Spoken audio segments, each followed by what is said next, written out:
Salutations and welcome to Basic Public Speaking. I am your professor, Christy Thomas, and this video covers your last storytelling speech for the semester. This is a Thanksgiving or Friendsgiving or just maybe a big dinner themed speech. Now, with this, it's a state your case, plead your case, put it out in the world. And what do I mean? I don't want to hear about the star of the show. If it's ham or turkey or goose or lamb or a vegetarian option, I don't want to hear about the main dish. Nay. Or maybe you'd barbecue for a big festive meal. I want to hear about the best side dish and the best dessert. So, for this storytelling aspect, I want you to tell me your favorite side dish. So, the holiday season we're in it because I also incorporate Halloween into the holiday season. But we have Thanksgiving, Friendsgiving that happens around Thanksgiving. Others call it other names. Or you maybe just get together and have a big meal and you don't call it anything at all. But there's holiday celebrations coming up. Okay. I want to know what your favorite side dish at a big sit-down, get-together meal. If it's with family, with friends, with, maybe a particular group, a club, or work buddies, or your church affiliation, whatever the case may be, you sit down and you have a big meal. It could be a potluck or just a sit-down meal. I want to know your favorite side dish and dessert. So you're telling me about two separate items here. Not the main dish. Nay, folks. I don't want to hear about the main dish. I want to know why you think that this side dish and dessert is the best. So come at this as you're stating your case in a court case. So present the facts. But I want you to interject your person, into it. I have several favorite dishes, and then I have several dishes that I bring to family gatherings, and the same with desserts. So I would talk about every time there's a holiday meal that we sit down and there's hot dishes. Because sometimes when you get into warmer months, you don't have as many hot dishes. It's more like cold dishes, like salads and fruits and vegetable platters and, underneath that nature. Whereas holiday meals, you tend to have you have cold dishes and warm dishes. So I maybe would discuss how I always bring a homemade macaroni and cheese. And I'm talking like I make the roux cheese sauce myself. The macaroni and the different kinds of cheeses I use. And I kind of add a little spice to mine at times because I will add either pepper jack or there have been times I've added habanero jack cheese. Just a touch. Just enough to give you a little bit of warmth while you're eating it. Not too spicy to where it's too hot to eat. But I make it, and then I finish it off in the oven with a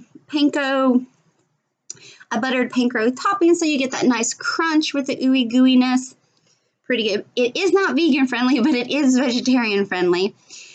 I also have a vegetarian-friendly dish. I was vegetarian for about 12 years, and there's a lot of dishes that I ate during that time that I still very much love to eat and are comfort food. I may not make, because generally I go to a family gathering, and then I have a small one. I don't even want to say a small one. I make extra goodies here at my house because I'm off work. My wildlings are off school, so he gives us a few, homey, different from our normal meals that we can just kind of munch on. And I make a wild rice and mushroom stuffing. I won't go into details, but it's good. Desserts. I used to bring sweet potato cupcakes that I made from scratch that I got from a Martha Stewart cookbook. Delicious, if you like sweet potatoes. Topped with some, toasted marshmallows. I'm a big fan of sweet potato. Again, I talk a lot about food, if you have not caught on to that. And I also used to make from scratch apple pie. I don't make apple pies anymore for the simple fact we learned my son has an apple allergy, so I tend Like, I still have apples because my twins, they love them, and they don't have an allergy to them. But my son does, so I tend not to try to make a lot of desserts that is not inclusive for all of the kids to eat. With that being said, please tell me your case. Maybe it's a green bean casserole. Maybe it's a dressing. Maybe it's mashed potatoes or sweet potatoes or yams.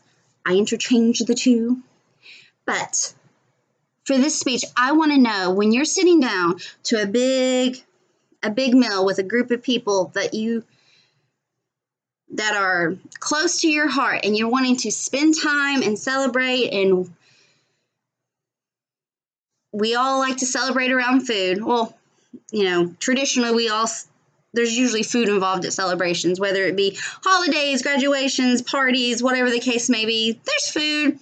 You just generally, I've noticed summer months is more of a cookout barbecue situation. So for this last storytelling speech, which I will name Thanksgiving. If you don't celebrate Thanksgiving, I'm sorry that I am calling it that. It's just catchy for the storytelling title. But I want you to present your case for best side dish and dessert. Tell me why. Is it just because it tastes really good, or is it because it's something that maybe you have a memory of making?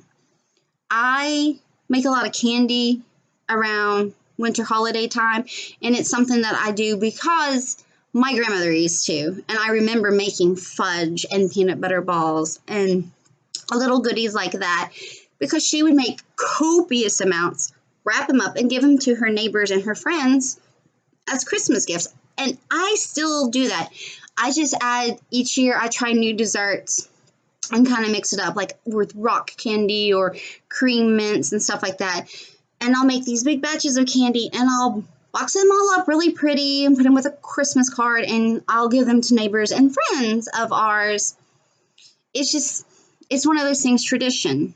But that's the same way with like family foods. Perhaps you remember being in the kitchen, or it's something that your mom or your aunt made, or maybe it's like a family member you only see every once in a while, like at events like this. Maybe they make like this great green bean dish, and it's to die for. So just state your case, folks. I want to know the best side dish and dessert. Pies, brownies, cookies, stack cake, a southern delicacy. I want to know. You tell me. Now, technical requirements for this speech is no outline and no time limit, but please, I ask you to speak for at least a minute when you're stating your case. So, in the extreme measure, you're going to court, and you're going to tell the world why your side dish and your dessert pick is the best. I want to know. Let me in on the secret. Okay, folks, like I said, this is your last storytelling speech, so have fun with it. And I have absolutely loved listening to all of your storytelling speeches. It's fun. The creativity and letting me in on these memories that you have shared with me, and your stories and your connections to your stories. Thank you so much. I cannot express enough how much I appreciate you sharing your world with me. So thank you so much. Have fun with the speech, and I cannot wait to hear it. Oh, again, the speech is due on Tuesday, November 23rd at midnight. It's a different date because it's due the week of Thanksgiving, but it's due the Tuesday of Thanksgiving week because schools are off Wednesday, Thursday, and Friday. I think ACTC has Thursday and Friday off, so I'm not even really having anything to do that Wednesday.